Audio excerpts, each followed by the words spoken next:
আজকে করব চিচিঙ্গে দিয়ে চিংড়ি মাছের একটা চচ্চড়ি।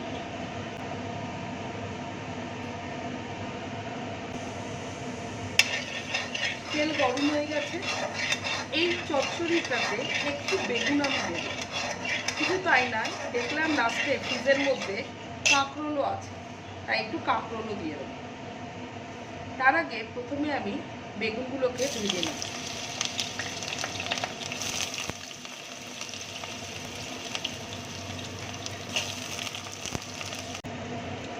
বেগুনগুলো আমার ভাজা হয়ে গেছে।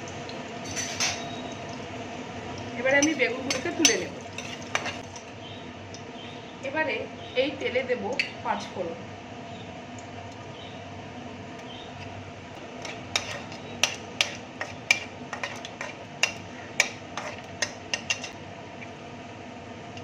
পাঁচফোড়নের একটা মিষ্টি গন্ধ বেরিয়েছে। এবারে এর মধ্যে আমি কেটে রাখা চিচিঙ্গেগুলো দিয়ে দেবো।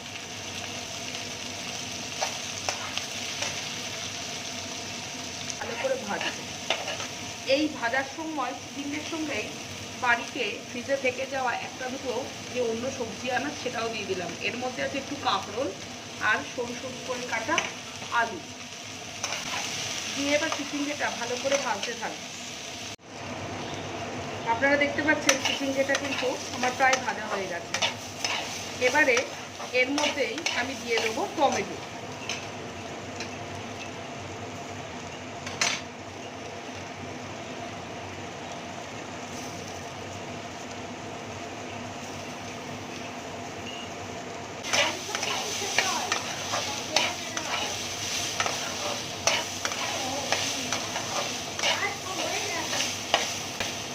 এই সময় আমি কিন্তু এর মধ্যে হলুদটা দিয়ে দেবো।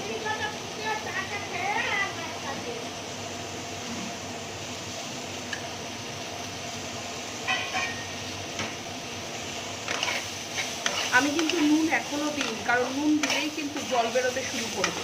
সেই জন্য নুনটা আমি খানিকটা পরে দেবো, আরও খানিকটা পরে দেবো। আমার চিচিঙ্গেটা কিন্তু ভাজা হয়ে গেছে, হলুদ দিয়ে কষাটাও হয়ে গেছে। এবারে আমি কড়াটা নামিয়ে রেখে আর একটা কড়ায় চিংড়িটা আমি ভেজে নেব।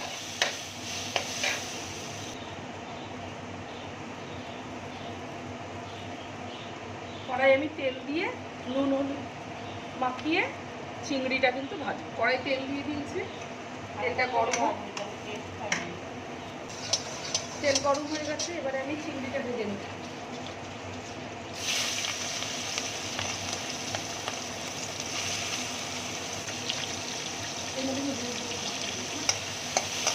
খুব বেশি ভাজবো না, হালকা করে মিনিট 2 ভেজে নেব। আমার চিংড়িটা ভাজা হয়ে গেছে। এবারে আমি এর মধ্যে ভেজে রাখা চিচিঙ্গে যেটা রেখেছিলাম সেটাকে আমি দিয়ে দিচ্ছি।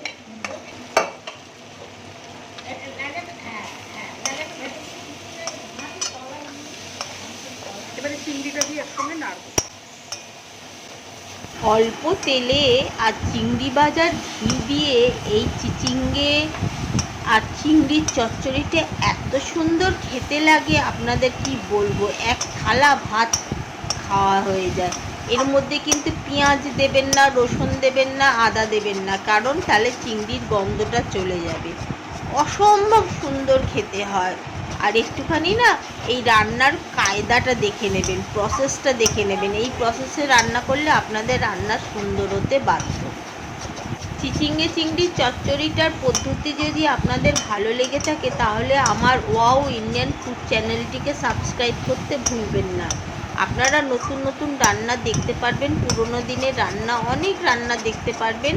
আর খুব সুন্দর অল্প তেলে অল্প মশলার রান্না আমার চ্যানেলে দেখানো হয়।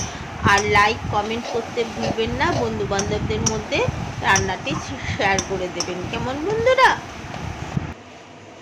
এবার আমি দিয়ে দেবো অল্প করে জল।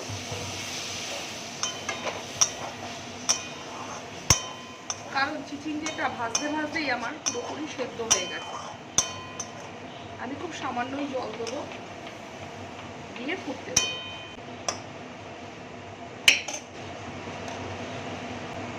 দিয়ে দেবো 2 কাঁচা লঙ্কা, দিয়ে এবার এটা ফুটবে।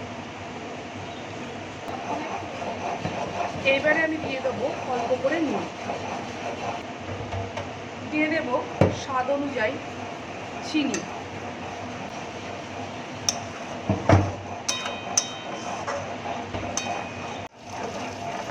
এবারে আমি ভেজে রাখা বেগুনগুলো দিয়ে দেবো।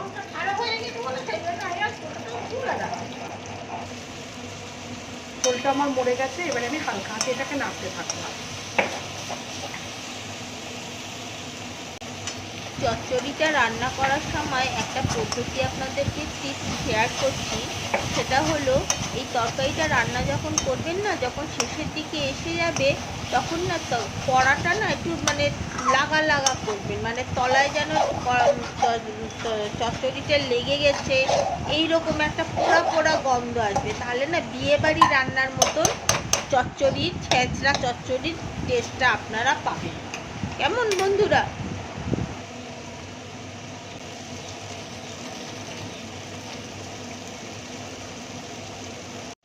দেখুন আমার চচ্চড়িটা পুরো হয়ে গেছে, এবারে আমি কাঁচা তেল দিয়ে নামিয়ে দেবো।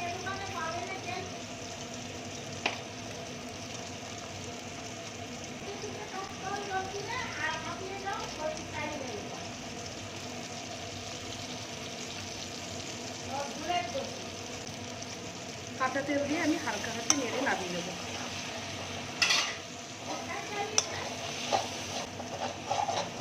আমার কিন্তু চিচিঙ্গে চচ্চড়ি সম্পূর্ণ।